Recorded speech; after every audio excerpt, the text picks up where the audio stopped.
이 시간 고등부 전도사님 수고하시는 이학준 전사님께서 내 구주 예수를 더욱 사랑이라는 제목으로 말씀 선포하시겠습니다. 오늘 제목은 내 구주를 더욱 사랑은 찬송가 이름이고, 오늘은 여기 주보에 나와 있습니다. 나에게 가장 중요한 것이라는 제목으로 우리 말씀 증거하도록 하겠습니다. 오늘은 우선순위에 대한 문제입니다. 자, 예수님께서 이 세상에 재림하실 때에 오셔서 모두에게 한번 다 물으실 거예요. 이렇게요. 지금까지 살아오면서 너의 인생에 가장 중요하게 여긴 그것은 무엇인가? 그것은 무엇이었니? 그때 여러분들께서는 예수님께 어떻게 대답하시겠습니까? 오늘 이 시간을 통해서 나에게 있어서 가장 중요한 것이 무엇인지 한번 점검해 보는 시간을 가지도록 하겠습니다. 예수님께서 사람들에게 말씀을 증거하고 계셨습니다. 그때 저기에서 한 부모님이 자기 아이를 데리고 예수님께 나왔습니다. 여러분, 부모님의 마음이 무엇이겠습니까? 그저 예수님께서 자기 아이의 손을 안고 축복 한번 해주십사 하는 것이 부모의 마음 아니겠습니까? 그것이 모든 부모의 마음입니다. 그런데 제 아들이 그것을 보고는 막아섭니다. 아니, 어디 아이가 예수님께 오라고 그래? 애들은 가라. 대체 왜 그랬을까요? 그 당시 유대 사회에 있어서 율법은 너무나 중요한 것이었습니다. 그래서 율법을 알아야지만이 유대인이고, 더 나아가 율법을 이해해야지만이 하나님 백성이 될 자격이 있다고 다들 믿었죠. 그래서 그들은 자신의 자녀들이 아주 어렸을 때부터 율법을 달달 외우게 만들었습니다. 그런데 어린아이들이 율법을 맹목적으로 외울 수는 있지만 어디 이해하는 게 쉽겠습니까? 여기서 말하는 아이들은 5세, 7세 미만의 아이들입니다. 그 애들은 외울 수 있어도 이해할 수는 없는 거죠. 그래서 유대인들은 그러한 율법을 이해 못하는 아주 어린아이에 대해서 이렇게 말을 했습니다. 율법을 이해 못하는 아이들은 영혼이 없다.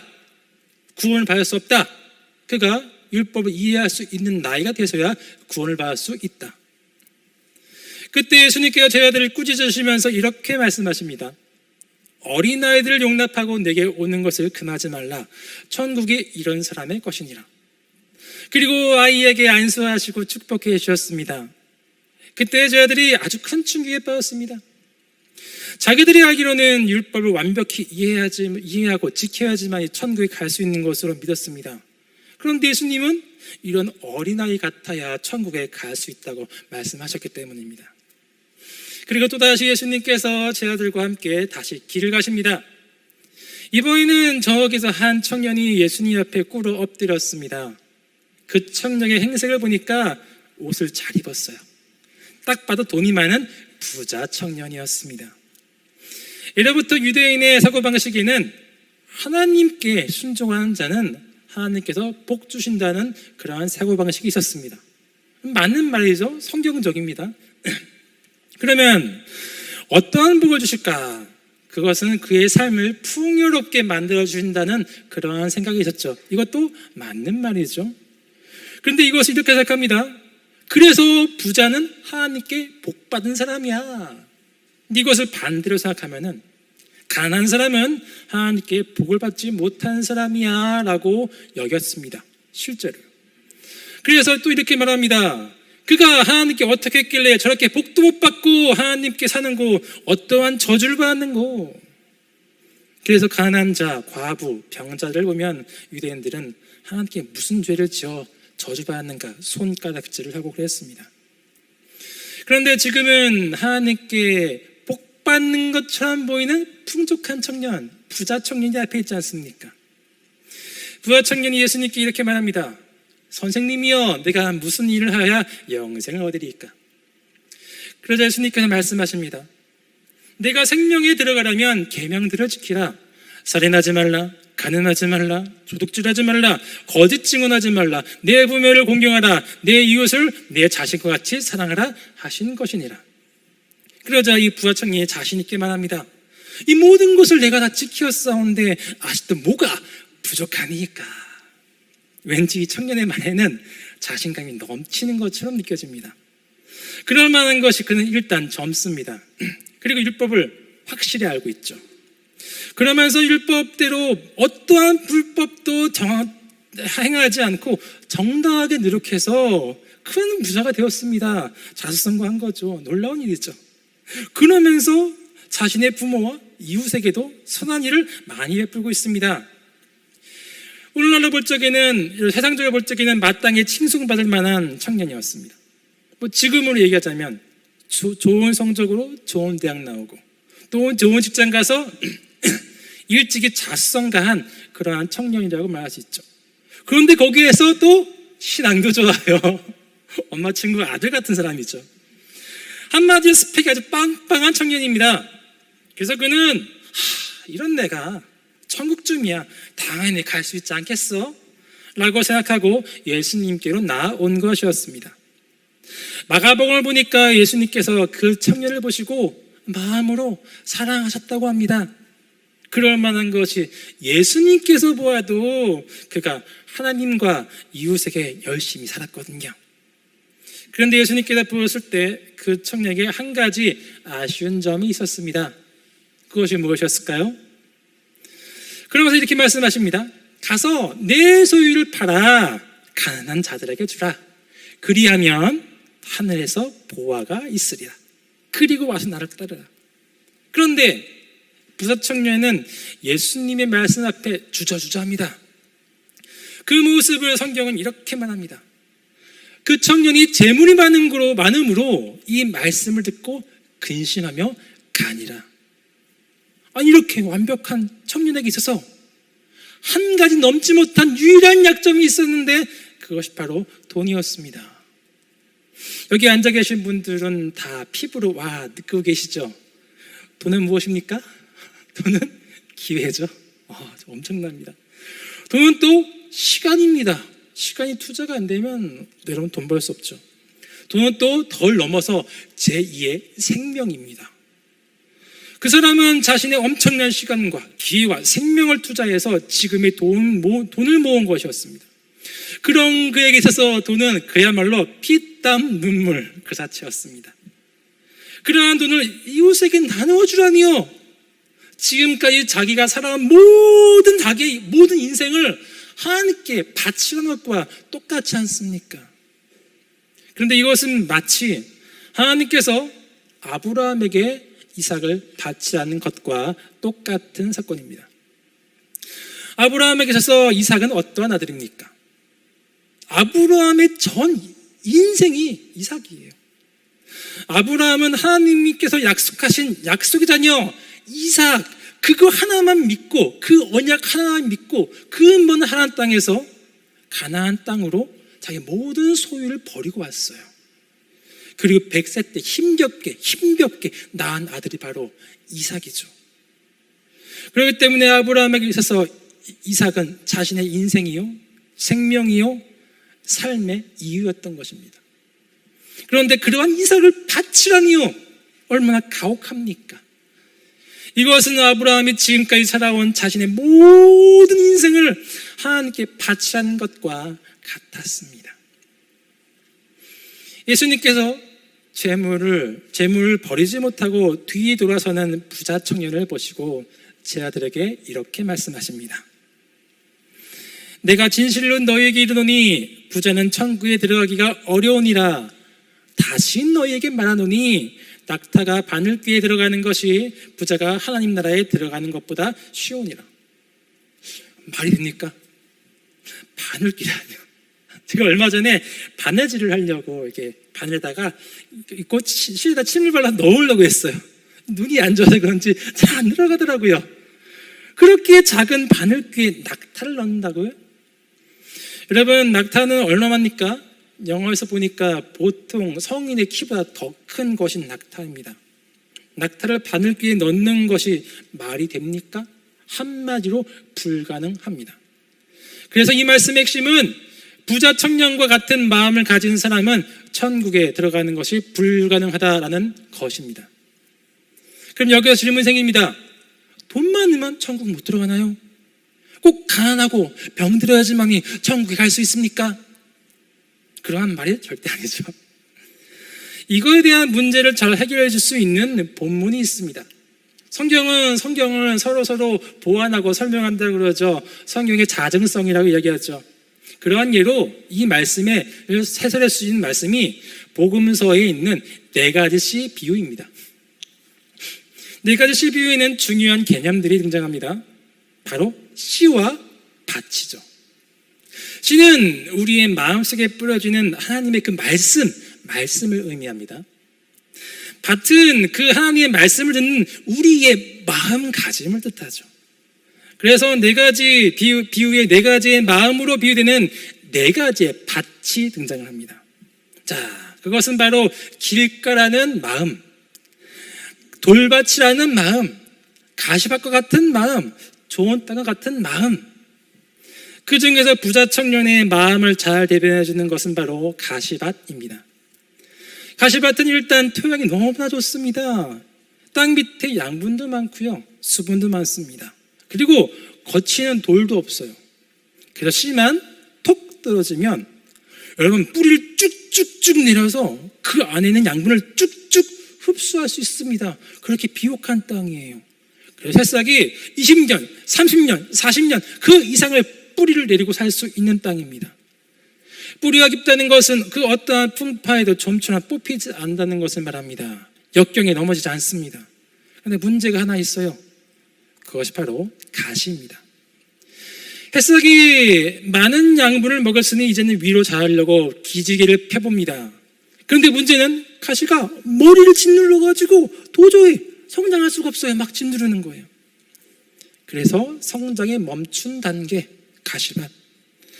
먹은 것은 많은데 에너지 효율이 없습니다. 받은 것은 많은데 열매를 맺지 못합니다. 그래서 예수님께서 가시밭에 대해 이렇게 말씀하십니다. 가시떨기에 뿌려졌다는 것은 말씀을 들으나 세상의 염려와 재물의 유혹에 말씀이 막혀 결실하지 못하는 자요. 하나님의 말씀을 20년, 30년, 40년 들었습니다. 그러나 그 말씀대로 살지 못합니다. 열매를 맺지 못하는 사람입니다. 그 이유가 뭔가요? 그것은 그 삶 속에 가시가 있기 때문입니다. 여기서 가시라는 것은 이것이 포인트인데, 여기서 가시라는 것은 세상에서 하나님보다 더 중요한 것이 있다는 것이죠. 하나님보다 더 우선시되는 것, 그러한 우상, 가시, 그것이 있다는 것이죠. 안타깝게도 우리 한국교회가 바로 가시밭입니다. 20년, 30년, 100년 또는 2대, 3대, 4대 신앙생활을 했습니다. 교회의 모든 예배를 빠짐없이 참여합니다. 그래서 성경의 모든 말씀을 다 알고 있습니다. 심지어 집에 성경을 주석서도 다 대부분 갖고 계세요. 그러면서 모든 헌금을 다 드립니다. 그런데 중요한 것은 말씀대로 살지 못합니다. 왜일까요? 분명 그는 하나님의 말씀을 너무너무 좋아해요. 그런데 하나님의 말씀보다 더 좋은 것이 세상 가운데 있어요. 부자 청년의 이와 같은 것이죠. 그는 분명 하나님의 말씀을 즐거워하는 사람입니다. 그와 동시에 세상의 물질 또한 사랑하는 사람이죠. 그럴 수 있습니다. 어떻게 하나님 말씀만 보고 삽니까? 취미생활도 해야죠. 그런데 문제는 하나님보다 세상 물질을 더 사랑한다는 것이죠. 그래서 하나님과 세상 물질이 동시에 걸려버리면 잠시 하나님을 버리고 세상 물질을 선택하는 거였습니다. 그리고 이렇게 말합니다. 에이, 이번에는 어쩔 수 없으니까 돈 먼저 벌고 나중에는 좋을 때 그때 한 현금 많이 드리면 돼. 이렇게 말을 하죠.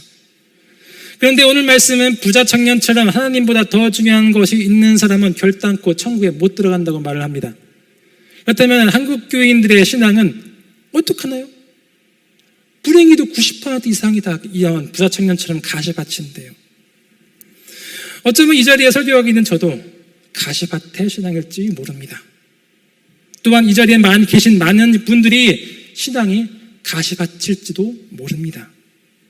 그러면 어떤 분들은 이렇게 질문할 수 있습니다. 그러면 우리는 천국에 가지 못하나요?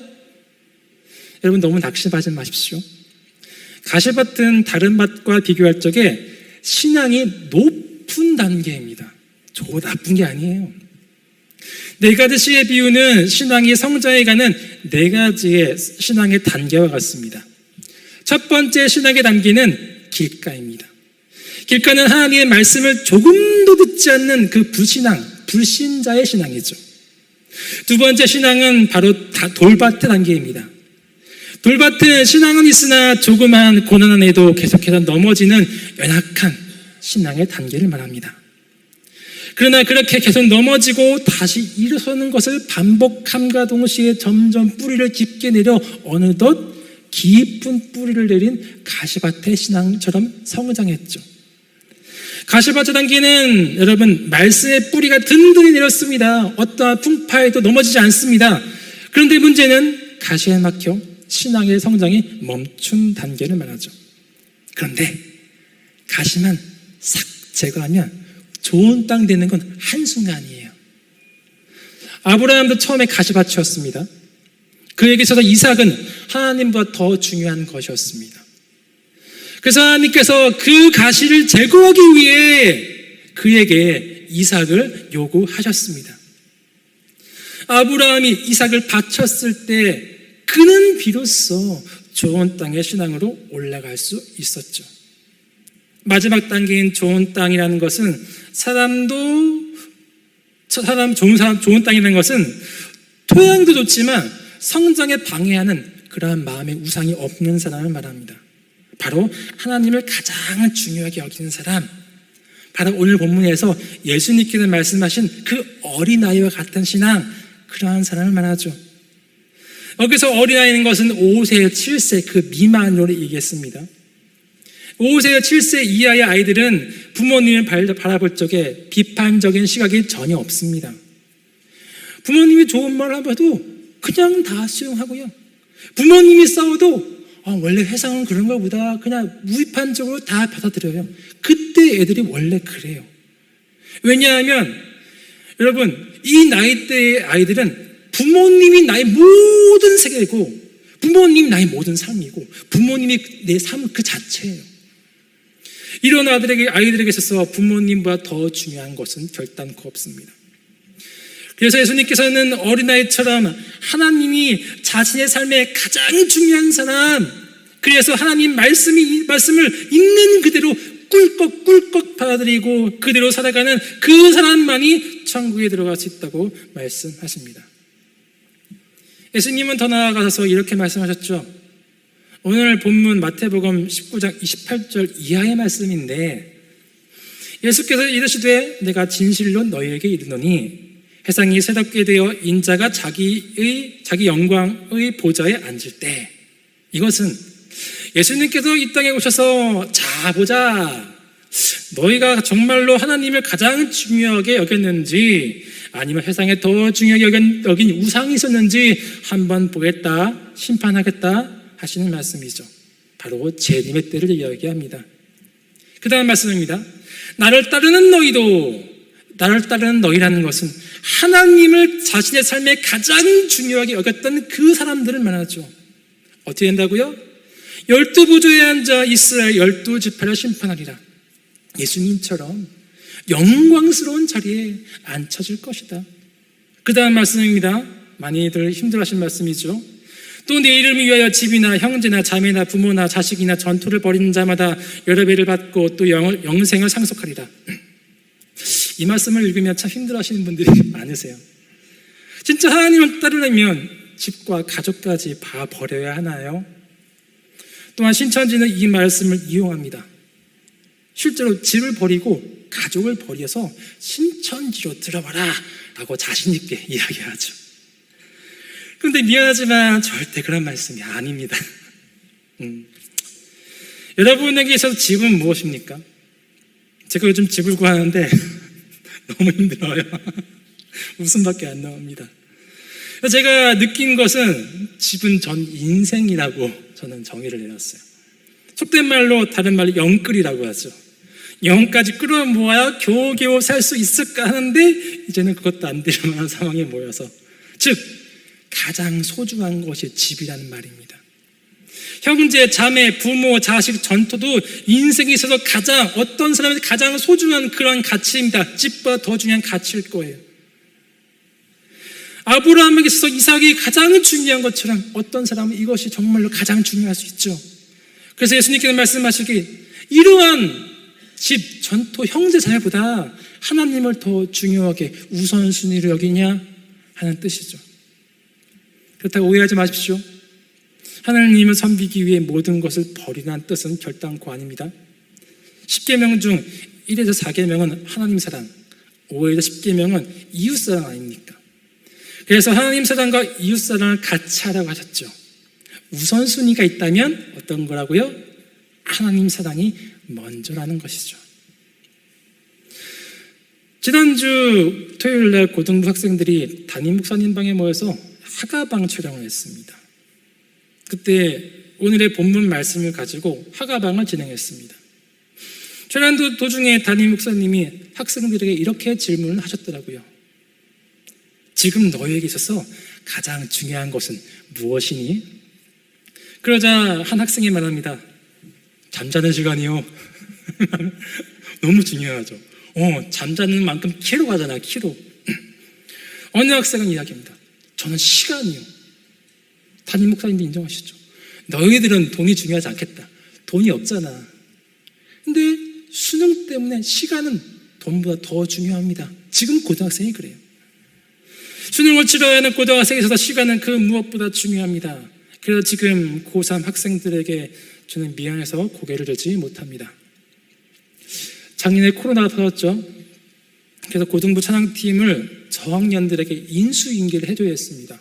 근데 인수인계할 타이밍을 코로나 때문에 놓쳐버렸어요. 만나야지 인수인계를 하죠. 그리고 올해가 되었습니다. 작년에 찬양팀을 맡았던 2학년 학생들이 3학년이 되었습니다. 그래서 저는 생각했습니다.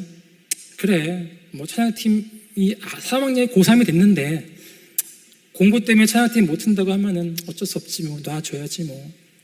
내가 잘못한 거지 뭐. 정 안 되면 나 혼자 기타 치고 찬양하자. 그런데 놀라운 일이 벌어지기 시작했습니다. 어느 고3 학생이 그때부터 처음부터 2학년 때 1학년 때부터 그랬죠. 찬양팀 할 때부터 지금도 예배 1시간 전에 와요. 고3인데 정신 나갔죠. 예배 세팅을 자기가 다 주도해서 해요. 뭐 장비, 방송 다 해요. 좀 말이 안 나옵니다. 너 고3 아니야? 학원 안 가? 괜찮아요. 심지어 자기 장비까지 와가지고 꽉꽉꽉 세팅합니다. 예배 시간 내내 음향 볼륨 조절하고요. 끝나면 예배 영상 잘 올라간다 그거 확인하고요. 고3이 그래요. 여러분 1시간 정도 예배 끝나고 더 보고 가더라고요. 얼마나 애착이 있으면. 어느 고3 여학생은 비가 오나 눈이 오나 예배 30분 전에 와서 건반 칩니다. 자기 자리로 알고 있어요. 놀라워요. 조금도 흔들림이 없어요. 어느 고3 학생은 얼굴에 수능에 대한 스트레스가 역력합니다. 저도 알죠. 신대원 3년 제 3수에서 들어갔는데 알죠. 스트레스 받는 거 알죠. 할 공부는 많은데 준비가 안 됐어. 어떡하지? 그 초조함 때문에 막 아파오고 뒷골은 땡기는데 어김없이 주일 되면 고등부 찬양팀에 와서 자신의 악기를 연주해요. 그것도 모자라서 저학년들 갔다가 야 너 나와 드럼 쳐 뭐해 인수인계 하려고 안간힘을 써요. 자기가 없는 시간을 쪼개요. 그리고 끝나면 급하다고 또 학원을 달려갑니다. 쪼개서 주일 예배 오는 거예요. 여러분 지금 고등학교 3학년 이렇습니다. 예배가 시작되면은 그 어느 학년보다 3학년이 막 먼저 와요. 코로나 초등학교에서 좀 그랬다 할때도 주려는 거 없어요. 3학년이 그냥 포진해 있더라고요. 그러니까 나중에 제가 눈물이 나더라고요. 오늘 아침 어떤 학부모님께서 말씀하십니다. 우리 아이가 학원을 가야 되는데 어떡하죠? 너무나 좋은 학원이고 해야 되는데 어떡하죠? 그러면 그 학원 잠시 온라인 예배 드리고 그 학원 다음 학기 때 바꾸시고 오시죠. 근데 그 학원이 꼭 중요하대요. 이해합니다. 저도 영어 학원 같은 거 60만 원 내고 다녀봐서 한 번 빠지면 회복 못 되는 거 압니다. 근데 제가 또 전도사는 저한테 물어보시더라고요. 아이가 주일 성수에 대해서 고민하고 있대요. 전도사는 당연하죠. 얄짤없다고. 근데 그러면 또 라떼는 이라는 말에 대해서 대답을 미뤘습니다. 그래서 고등부시에 올라왔어요. 아니 다를까 우리 고3들이 있더라고요. 물어봤죠. 야, 남자애한테 물어서, 야, 너는 만약에 학원이 있으면은 주일 예배 어떻게 할 거야? 전도사님, 저 이미 10시에, 오늘 10시에 학원이 있어요. 그거 빠지고 온 거예요. 예배가 먼저죠. 저는 그런 거 없어요. 확 하더라고요. 내가 말할 말이 없는 거예요. 아, 한 명은 그럴 수 있지. 한 명은 제정신이 알 수 있지. 여자 학생한테 물어봤습니다. 고3. 야, 너 만약에 너 학원이랑 교회랑 걸리면 어떻게 할 거야? 저 학원 안 다니는데요. 그럼 너가 아이를 낳았어. 어떻게 할 거야? 저는 당연히 교회죠. 예배죠. 말이 됩니까? 그 아이의 그 1시간은, 주일을 예배 1시간은 억만금보다 더 귀중한 시간입니다. 오늘 이 예배를 고등부 애들한테 다 뿌려줄 건데, 편집해서 이것이 고등부 학원과 예배에 있어서 무엇이 중요한지 충분한 답변이 될 줄 저는 믿습니다. 더 중요한 것은 그러한 고3의 선배의 모습을 후배들이 보고 배우고 있다는 것입니다. 그렇게 저희 고등부들은 알곡인 모임 부서라고 생각합니다. 내년도 청년부 아주 횡재했어요. 고3이 올라가니까 아주 그냥 빵빵할 겁니다. 아, 진짜 너무 알곡입니다. 아깝습니다. 다 함께 우리 말씀 마태복음 19장 21절 말씀 있으시죠? 성경책 보시고 이거 다 같이 함께 읽어보고 마치도록 하겠습니다. 마태복음 19장 21절 말씀입니다. 자, 읽겠습니다. 시작.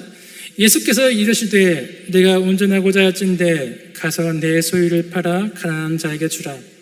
그리하면 하늘에서 보화가 내게 있으리라. 그리고 와서 나를 따르라 하시니. 여러분에게 있어서 가장 중요한 것은 무엇입니까? 혹시 하나님보다 더 중요하게 여기는 것이 있습니까?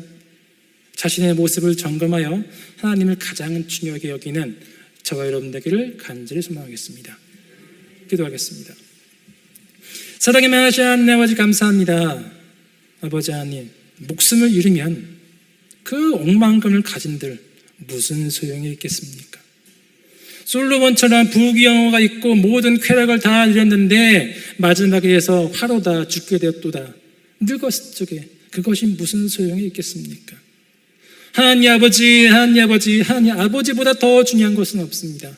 하나님 아버지가 우리의 생명줄을 잡고 있기 때문입니다.